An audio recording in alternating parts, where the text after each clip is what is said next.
Take your throne. In Jesus' name. Amen. Ngiyalibingelela kakhulu bazalwane egameni likaJesu lapha eLife. Amen. Ngithanda ukuthi sibheke lelizwi thina sakhula ke umfundisi engaphikiswa futhi engatshelwa ukuthi uzoshumayela. Uvele nesuma usuyobona ukuthi wenze njani. Amen. Ukhona ugogo babelalela ngomoya bakuzwe futhi bangabe ungaphilanga kahle. Amen. Asifunde incwadi kaLuka chapter 5.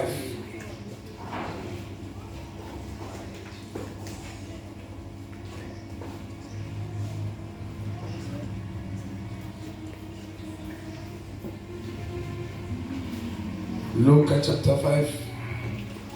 Angazi noma ukhona yini ojokufunda lapha ekhaya. Mase ngibuya mahafu ngiyathemba ngiyakhona ukuthi ngizobuya. Kube ne-light la. Sinamehla afiphele. Ukhona ofundayo? Hayi umuntu othi down. Luke chapter 5 from verse 2. Okay, let me try and read.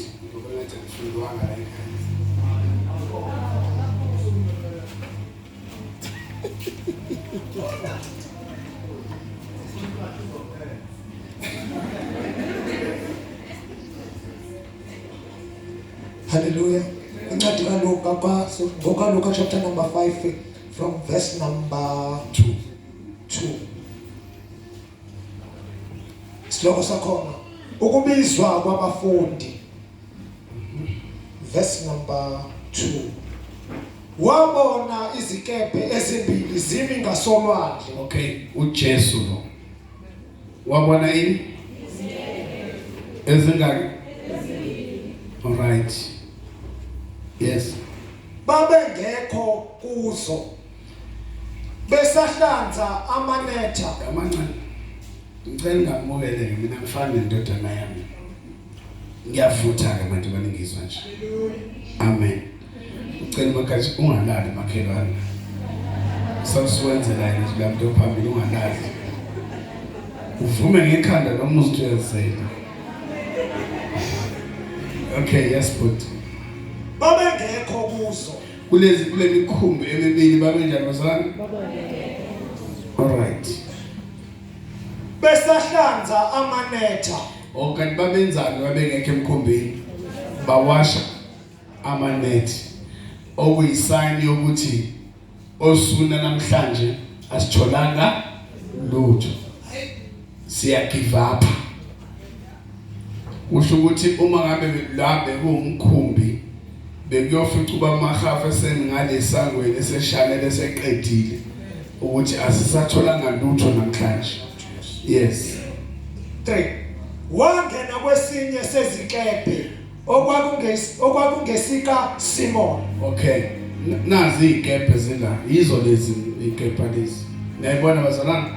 Jesus. Imkhumbi lo oka Simon. Laba eminye imkhumbi ekhona nayo la bendawo. Yes.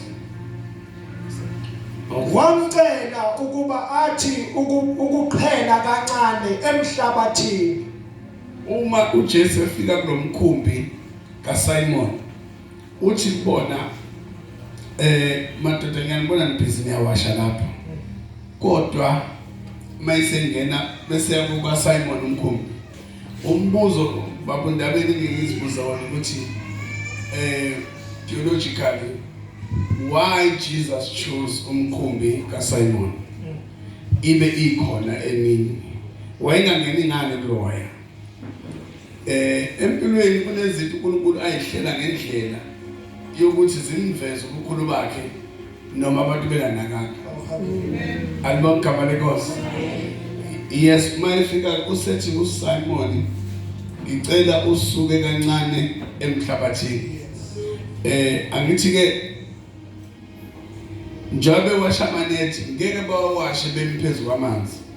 Kusho ukuthi bashiye imkhumbi emanzini ngoba umkhumbi uhambe emhlabathini. So usethi ke uJesu Simon ngicela usuke kancane kusho ukuthi ube sewusebeni kodwa unginike distance ukuthi ngingabi mina sensolwane senhlabathini sithi ukusuka kancane njalo makhala njengoba kuzo December uyasidinga isixaxa uthi ukusuka nje kancane eyintweni osijwayele. Jesus. Hallelujah. Ngizwa njalo usuhlale kakhulu osebeni wahlala nakunabantu abakhompena khona ukuthi izinto ayilungi sewuhlale kakhulu nabantu abakhalayo abathi abaphumeleli kumanje abantu bayatatazela ukuthi sodlani ngoChristmas ngoba imana awuthi ukumuva nje kancane. Hallelujah. Awunikhona ke basalwane. Hallelujah. Kukhona kukuhle ukuhlala nabantu thina sikholwayo siye sithi bamshezi asixabani nabantu abangakhona asinjani asibandlululi kodwa siyehlukana nabo kunobehluka uxabana nomuntu nokuhlukana naye njengekholwa kunezikhathi esidinge ukuthi uthi usuke kancane noma kuyadliwa ekhaya kuphekwe kahle kodwa kufika isikhathi sokuthi mina ngifuna ukuthandaza ngifuna ukuzila ukudla akuzineki phakathi kwabantu.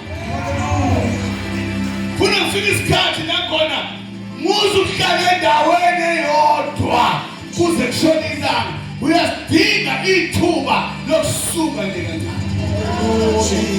Simon suka kancane. Wasethi uJesu uJesu wahlala phansi wasifundisa isixuku esesiklebheni. Njengoba uJesu engene emkhumbini kaSimon, inhloso yakhe ikulaba bantu. Ngoba umesuka phakathi kwabo, bona bazolandela amehlo akhe. Lithi wayesehlala phansi wabafundisa. Yingakho ngithi awutholi ithuba lokusuka kancane. Yebo nje basina inkonzo sisukile kancane emakhaya asiphumukile. Ngoba makufanele ufunde, kunabantu angeke ukwazi ukufunda phakathi kwabo. Kunabantu angeke ukwazi ukuphumelela phakathi kwabo. Kunabantu angeke ukwazi ukufohla beseduze kwabo. Ayebazalwane, akunandaba ukuthi bakuthanda, bakunakekela kanjani. Kodwa izinto angeke uyifunde uhleli nawo. Ithi makhanda usuka kancane usebenza. Bahlupha abantu abasosebenza. Ngoba mothi ubanikeza inkinga yakho, bathi hey nami kade yangincane. Yebo. Awuhlulele nami ngiyangikubhisa. Ngeke usaphumelela ubulalela abantu abanjalo. Yiko nasesikoleni ingane mayifunda, mayisadlala ngebreak ayifundiseki.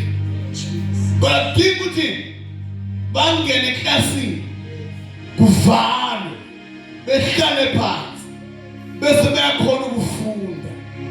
Akufundeki ungekho kwi-environment yokufunda. Hallelujah. Amen. Wangena wafundisa uShiqedesi 4. Eseqedile ukukhuluma wathi kuSimoni, qhubekela ekujuleni, nehlise amanetha enu nibambe. Ngiyathanda kanjani. Uma ke seqedile uJesu kushumayela ufundisa, usathi bona akasakhulumi nesiqulu.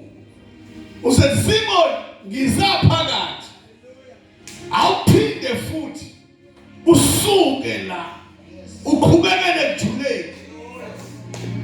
Kunosuka ababili kulento, ufika usuke kubantu, usuke uye kuJesu, akhulume nawe uJesu akufundisa unyaka wonke, bese uthi ngoDisemba, ngoNovemba, bese athi uJesu awusukeke manje usufundile, qhubekela manje ekujuleni. Jesus.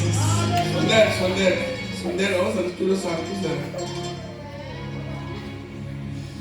Angithi ngiyambona uSimon kade enabangani bakhe bewasha amanethi, bengabambanga bonke bashika ubusuku bonke bengatholanga lutho. Awusanibona nesontweni. Jesus. Wafika uJesu wangakhuluma nalabo, waqonda kuSimon, wathi naSimon konke ufuna ukufundisa yona ukuthi kwekaNkulunkulu kubanjwa kanjani, kwekaNkulunkulu umuntu uphila kanjani, yini umuntu angayenza ukuphumelela isimo sinzima. Wena Simon awusuke kancane. Wabashiya abangani bakhe, abahlobo bakhe, mayiseqedile ngayo uJesu uthi akwanele ukuhlala la, ngoba nala uhleli khona manje akuyona indawo ebanjwa kuyo. Awuthi uqhubekele ejuleni. Konke ngizayikhuluma manje. Ngiyamdabukela umuntu othembe imali yomsebenzi awusebenzayo, ngoba esidonga imali sakuwe ayikwazi ukusebenzela ukubamba. Esidonge lamandla nawo esathe kuwena sathisa ngawo khona na ungeke ufike khona. Kodwa mawusuka uKristu uyafunda ukuthi ana ngoNkulunkulu kuyo yonke into yenzayo, ayingabiki into yenza uNkulunkulu ungashoko lutho kuyo. Inkinga uhleli nabantu abathi sifisa ukwenza ukuthi kodwa kwenzeki. Uthi uzofundisa namhlanje ukuthi kwenzeka kanjani. Uthi qhubekela ekuju, khuluma nami, qhubekela ekuju. bese wenzani Ubaba. wehlise amanethi bese wenze njani Ubaba. alontelula le mase ufundile wamukela uKristu hlula ke manje kumamkeleni funa ukuthi abazingisindisiwe yini mina ezongisebenzela ngoba ningi abangasebenza kodwa bayakhala Jesus. bathi imali asiyiboni ishona ngizotshela live namhlanje levuselele ukuthi mawufuna ukupheka yini ngifuna ukuceba natshela ukuthi ukukholwa nje sawuhlupheke mawukholwa ngoba uyakholwa wena nje ukuthi licathi leyitshekile ngoba uyakholwa mina ngiyathi God I need money iBhayibheli lithi idili lenzela ukuhleka newayini ubumnandi kodwa imali impendulo yakho konke asikwazi sesimthonile uJesu esifikile ejuleni kodwa singabi nayo imali yini bese bawasha amanethi bafikile ejuleni kodwa ejuleni bangakwazi ukwehlisa amanethi akwazi ukubabela bona Jesus. baningi abazalwane sebese baye ukukholwa bathi ukukholwa kuyafana nokungakholwa kanti bakholwa ukuthi qhubekele ejuleni bese ejuleni udedelo nakho inethi udedele phansi bese lona ungadibikili bese inhlanzi ziyiphumela zona zizongena enethini la ayingeni usosebenzi ayingeni useklasini singena mawufika ejuleni mawulehlisa nje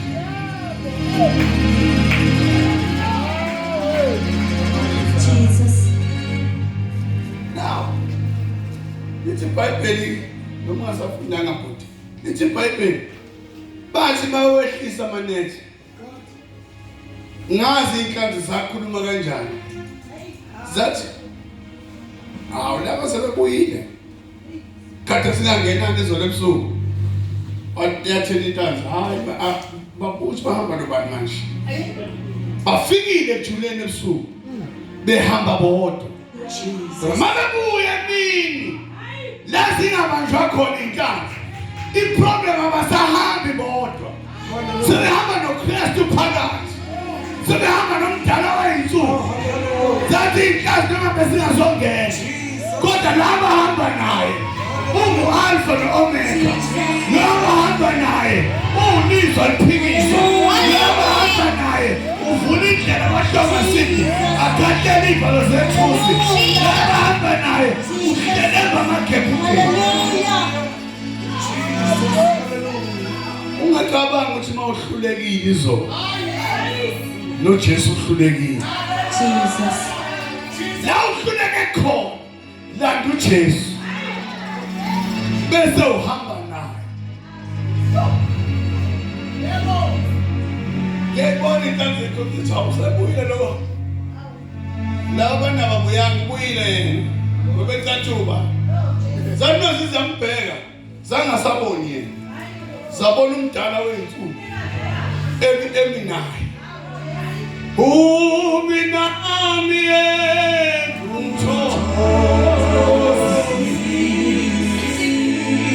engalunganga izolo ebusuku kodwa namhlanje umina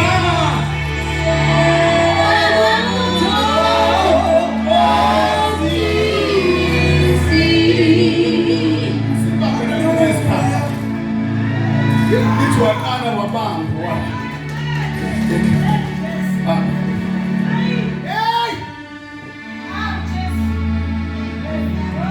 Jesus. Hallelujah. Jesus.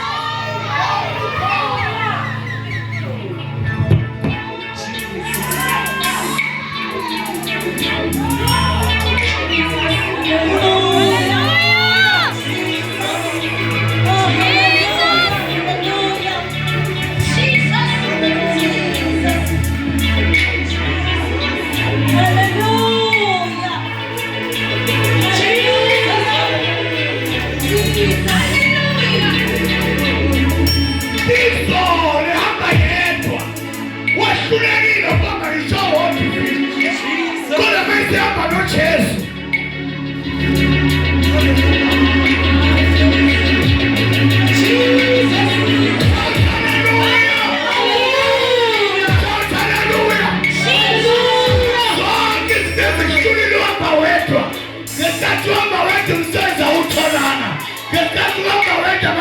uhlekile ngesikhathi wangaweda makuhlekile kodwa mawubuya noJesu okuyenzeka ebantwini kuyenzeka.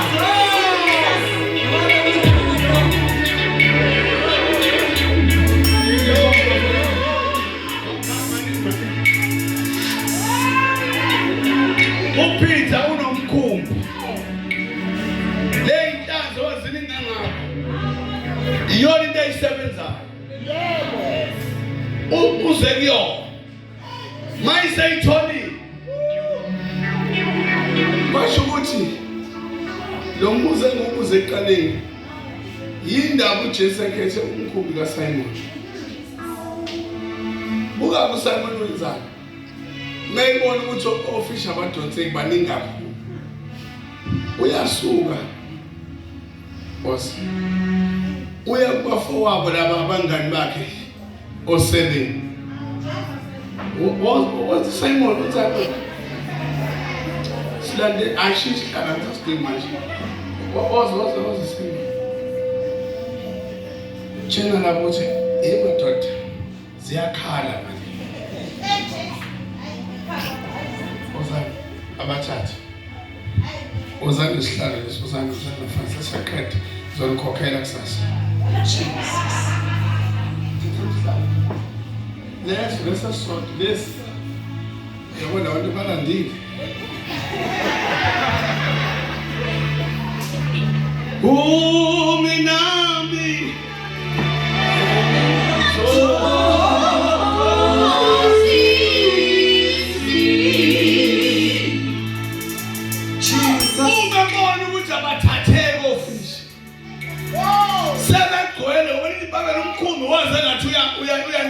uyaqwini kwathi ukuthi inhliziyo kaSimon ayifani nezinza abantu kodwa ngikwazi ukudla ngedwa kade sihlupheka sonke ebusuku ngiyancela masuphumelele leli bandla musukushina ibandla kodwa ukhoza ngoba sawuphumelele kodwa masuphumelele nadabangini yithina lasikuthandazela izinto engahambi kahle yithina lasithatha iy'moto zethu siwuhambisa imali zingekho yithina lasikungcwabela engekho umuntu omngcwabelayo kungathi lasekamba kahle ofishi sebetholakele base uyabaleka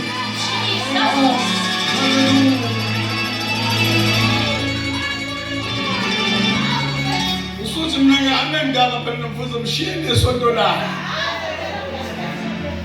ngiyayithandazela ukhinywa izimpoko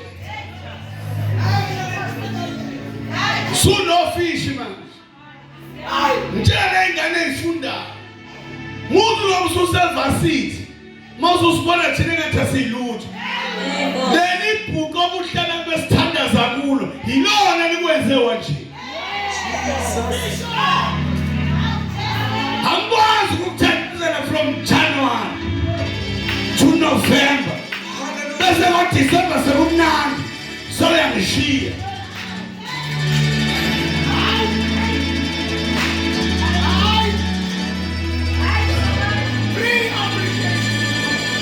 January ngiyabondla sihlupheka nawe ngithandaza ukuthi umuzi wakhe ungafikela ukufa ngithandaza ukuthi ingabi nokugula kwakho mase kuDecember usuyondizela emakhaya Jesus ungishiya ngilambile uma uSimon elanda laba uthi ngeke ngidle ngedwa shala masaya thatha ibafana donsa nobathatha officially hambe nawo yabo sayithatha bafika ngamuva yabo sengadiyo ushimani uma sebebambile bokofishi abuye uSimon ebona uJesu hamba wabuka ufishi wabuka uJesu wabuka ufishi wabuka uJesu wathi bafethu thatha no fish lapho eya khona ngoba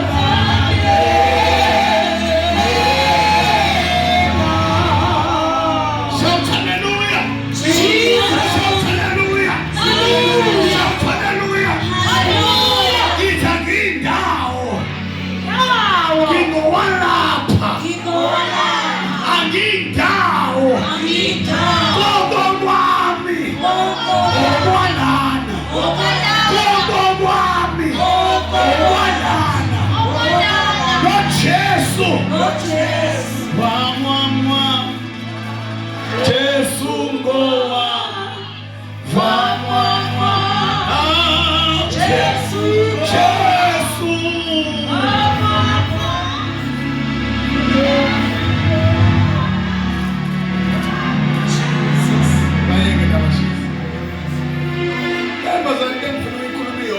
namhlanje ukuthi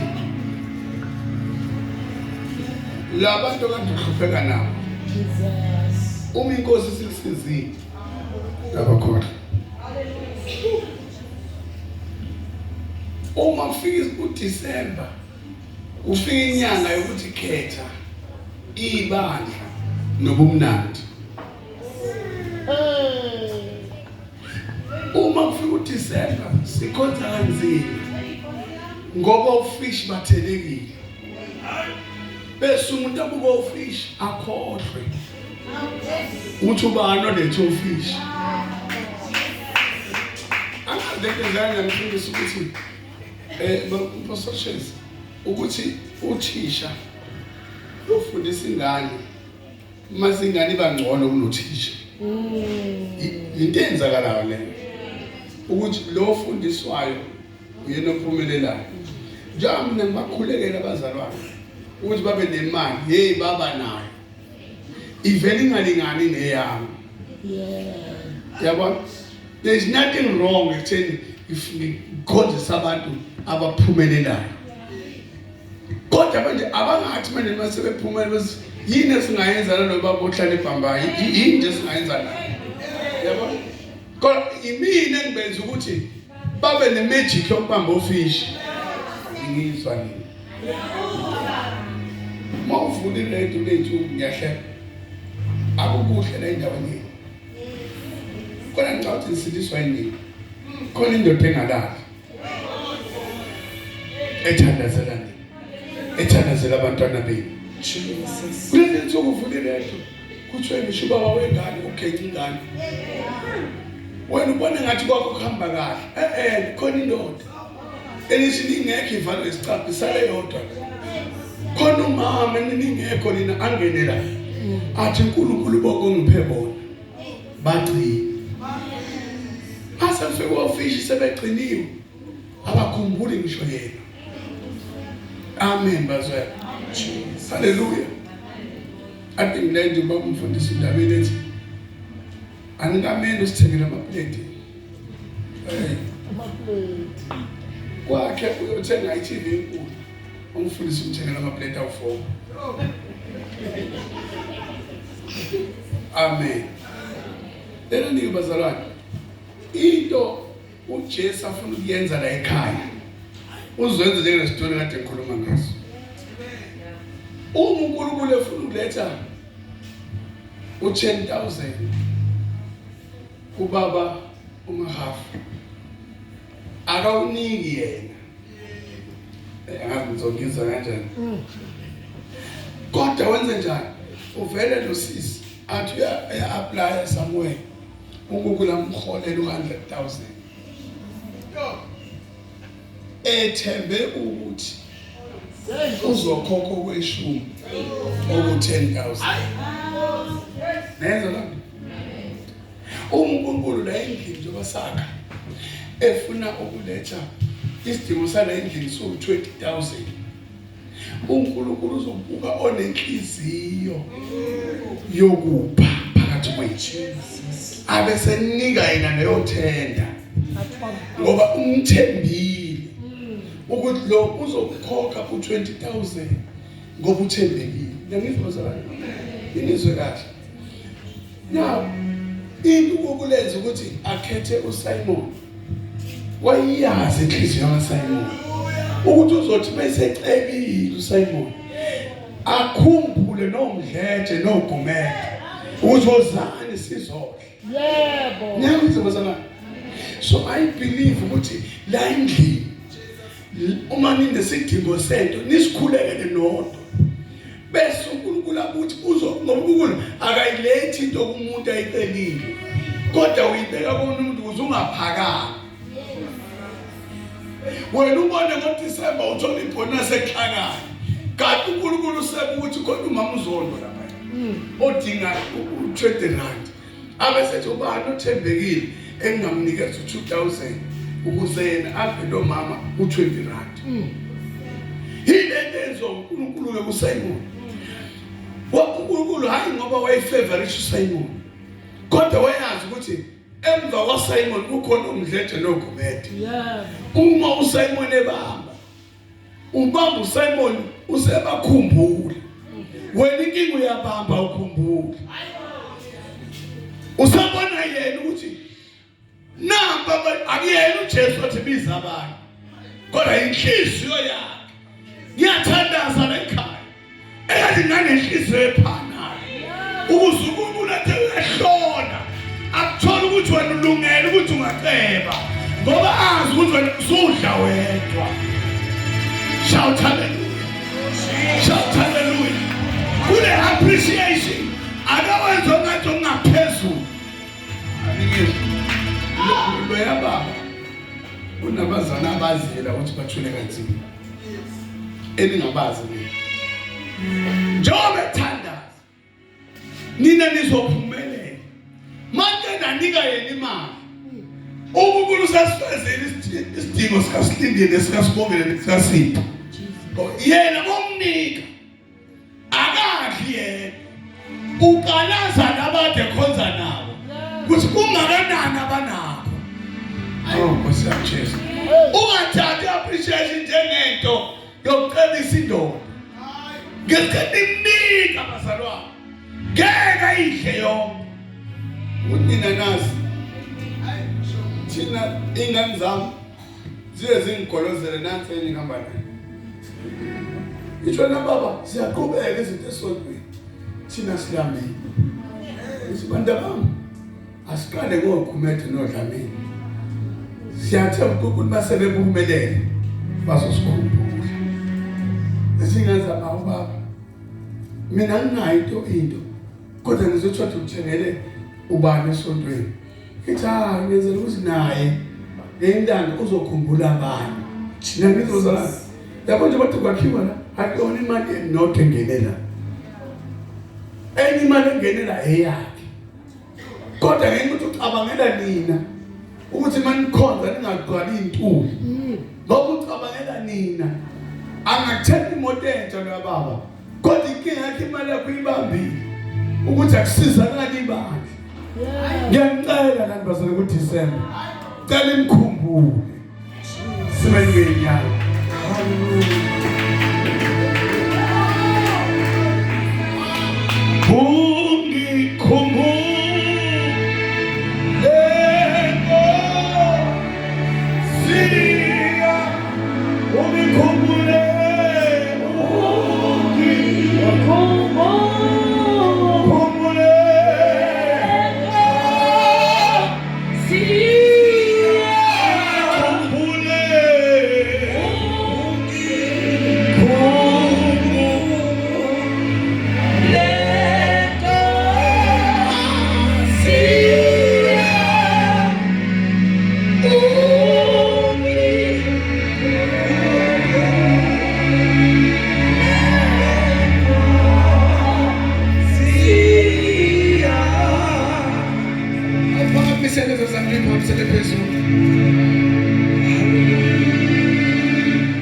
Ngifuna ube nento ethe enhlizweni yakho noma ngabe yini uNkulunkulu akwenzela yona. Ake uyicelebrate wethu kodwa uzokhumbula umuva. uDavid mawubona u3 mbonga uJehova mphefumulo wakhe. Athi ungakhohlwa imisebenzi yakhe yonke yomusa. esashukela ubaba uvukela enhlizweni yami inkinga yabazalwane bayakhohlwa because umzalwane okholwayo owamukela uJesu amadimoni adlalela kude naye isifo esibe esibambe ibandla ukhohlwa kumbulo kuhle abathi esubani simusifaza emene wanu kawuthiko awuzalwanga uhlupheka awuzalwanga ungenalo into ubeke wabamuhle inhliziyo